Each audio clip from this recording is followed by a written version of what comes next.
मेरा नाम है सिमरन। आज हमारे साथ हैं अंश और हम करने वाले हैं बिग बॉस ओटीटी सीजन 3 के एपिसोड 27 को रिव्यू। कैसा लगा आपको एपिसोड? तुम अगर एपिसोड की मैं बात करूँ तो एपिसोड कल का अच्छा था। कल के एपिसोड में काफ़ी ज़्यादा फाइट्स देखने को मिली। तो पहले जिस दे देते अपनी ऑडियंस को कि एपिसोड क्या था कल का। तो बेसिकली एपिसोड स्टार्ट होता है रणवीर और नेजी की क्लैरिटी से, जब जहाँ पे रणवीर नेजी को क्लियर करते हैं कि why he doesn't see as a captain और उनकी क्यों स्टैंड नहीं लेना चाहते रणवीर, ये होता है। फिर उसके बाद सना की कैप्टनसी भी चली जाती है। फिर हेड ऑफ द हाउस का टास्क आता है जिसमें नया कैप्टन चुना जाता है और वो भी हमें पता चलेगा कौन होता है। फिर आगे जाकर के एक बहुत बड़ी फाइट देखने को मिलती है जो कि साई केतन राव और लव कटारिया के बीच में होती है। उसमें भी दो पर्सपेक्टिव है, उस पर भी हम डिस्कस करेंगे आगे।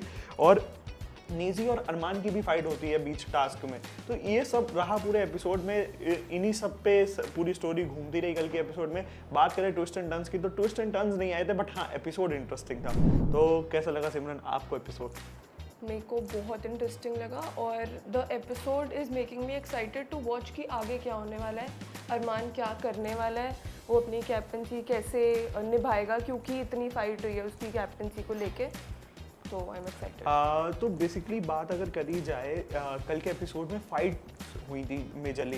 टास्क भी अच्छा था क्योंकि टास्क थोड़ा अलग हट करके था। जितना लास्ट टाइम भी हमने डिस्कस करा था कि टास्क जो थे उनके रिपीटेड टाइप के लग रहे थे, एक ही टाइप का, बट कल वाला टास्क थोड़ा सा अलग था। और इसमें हम बात करें काफ़ी सारी यूनिटी, कहीं ना कहीं यूनिटी देखने को भी मिली और यूनिटी की वजह से कहीं ना कहीं लड़ाइयाँ भी होती देखने को मिली और यूनिटी टूटी भी जब बात खाने की लेकर के आ गई थी। कहीं ना कहीं आपको क्या लगता है कि सना सुल्तान जो है निगर फेक नजर आई अपने टास्क को लेकर के? May be, but I think कि अगर वो राशन के लिए कर रही है तो इट कैन बी राइट, वो ट्रू भी हो सकता है। बट जब बात उन्होंने भी बोली, विशाल ने भी बोली कि सबसे ज़्यादा राशन का स्टार्वेशन अगर किसी को लगता है तो दैट इज़ रणवीर ही, मतलब उन्हीं के ऊपर सबसे ज़्यादा उस चीज़ को देखने को मिलता है।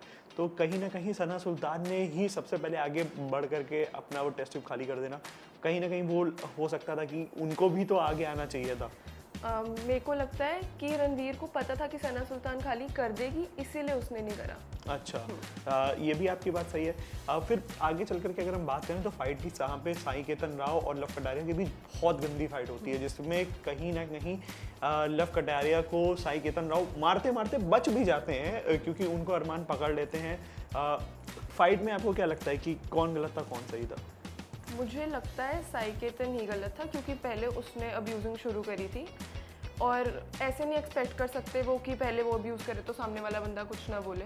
उन्होंने स्टार्ट करा तो सामने से भी रिएक्शन ये मीडिया रिपोर्ट्स में भी काफ़ी जगह ये हाईलाइट करा गया है कि लव कटारिया और इवन इन हाउस जो लोग भी थे वहाँ पे उन्होंने भी ये बोला कि लव कटारिया को उनकी मदर के बारे में नहीं बोलना चाहिए था। That is a good point कि हाँ उनको उनकी मदर के किसी की भी मदर के बारे में नहीं बोलना चाहिए, किसी भी फैमिली टर्म्स के बारे में नहीं बोलना चाहिए। बट द मेजर एस्पेक्ट जो सबसे ज़्यादा मिस हो रहा है उस जगह पे कि सबसे पहले साई केतन राव ने ही स्टार्ट करा था। इवन जो पूरा डिस्कशन हो रहा था साई केतन राव ही उसमें सबसे पहले कूदे थे जा करके।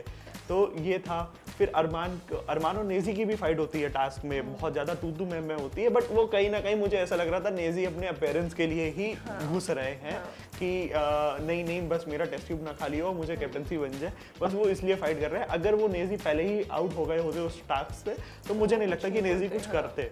बाकी आप बताइए, आपको क्या लगता है सना सुल्तान ने सही किया नेजी को सपोर्ट करके? सना सुल्तान अपने फ्रेंड को सपोर्ट कर रही थी, अच्छे लेवल पे कर रही थी, बट जो उनकी एंडिंग हुई वो मुझे बिल्कुल नहीं समझ में आई कि एकदम से कैसे वो बहुत एक फेक सा दिखा मुझे कि हाँ कि वो डिफेंड करते एकदम से बस एक सिर्फ राशन की बात आती है वो सबसे पहले जाकर के डब कर देती, तो वो कहीं ना कहीं मुझे फेक लगा। सना मकबूल है, वो बहुत ज़्यादा दीपक चौरसिया को सपोर्ट कर रही थी जब तक उन्होंने बोला नहीं 4-5 बार। तो आपको क्या लगता है वो डिजर्विंग कैप्टन होते? दीपक चौरसिया मुझे लगता है बिल्कुल डिजर्विंग कैप्टन होते और इवन उनको स्टैंड लेकर के आगे भी आना चाहिए था, क्योंकि हमने लास्ट एपिसोड में भी ये चीज़ काफ़ी बार डिस्कस करी है कि दीपक चौरसिया कहीं ना कहीं बिग बॉस से मिसिंग रहे हैं और शायद अगर वो ये टास्क ले लेते तो कहीं ना कहीं वो लाइमलाइट में आते और उनको लोग और देखना चाहते हैं। तो मुझे लगता है कि सना मकबूल ने जो इनिशिएटिव लिया था, उनको पुश कर रही थी, वो बहुत सही कर रही थी, बट दीपक चौरसिया को भी आगे आना चाहिए था। तो ये था रिव्यू आपके लिए बिग बॉस OTT सीजन 3 का। ऐसे ही और भी रिव्यूज़ के लिए बने रहिए हमारे साथ। Thank you for watching.